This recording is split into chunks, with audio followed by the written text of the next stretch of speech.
Hello বন্ধুরা, technical PV সরকার channel আপনাদের সকলকে স্বাগত জানাই। আমি প্রতিনিয়ত আমার চ্যানেলে নতুন নতুন আপডেটগুলো নিয়ে আসি। তেমনি আজ আমি আপনাদের জন্য কম্পিউটারের একটি বিরাট নতুন আপডেট নিয়ে এসেছি। এমএস ওয়ার্ড থেকে আপনারা কিভাবে আপনাদের শর্টকাট কিগুলো যে আছে এমএস ওয়ার্ডের, সেই শর্টকাট কিগুলো এক ক্লিকেই চেক করবেন। তাই দেরি না করে ভিডিওটা শুরু করছি। ভিডিওটি ভালো লাগলে লাইক করবেন, কমেন্ট করবেন, বন্ধুদের সঙ্গে শেয়ার করবেন। ধন্যবাদ, পাশে থাকবেন। প্রথমে কি করবেন, অল্টার ও F8 প্রেস করবেন। অল্টার এবং F8 প্রেস করছি। অল্টার এবং F8 প্রেস করার পর এই জায়গাটার মধ্যে লিখতে হবে লিস্ট কমান্ডস। আমি এখানে লিস্ট কমান্ড লিখে দিচ্ছি।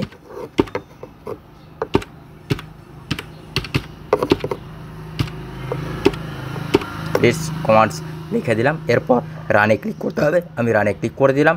কারেন্ট কিওয়ার্ড সেটিং এই জায়গাটার মধ্যে ক্লিক করে ওকে করতে হবে। আমি ওকে করে দিচ্ছি। দেখুন এখানে ওকে করে দিলাম। এই আপনাদের সবগুলো শর্টকাট কি দেখিয়ে দিয়েছে। বন্ধুরা, ভিডিওটি ভালো লাগলে লাইক করবেন, কমেন্ট করবেন, বন্ধুদের সঙ্গে শেয়ার করবেন। ধন্যবাদ, পাশে থাকবেন।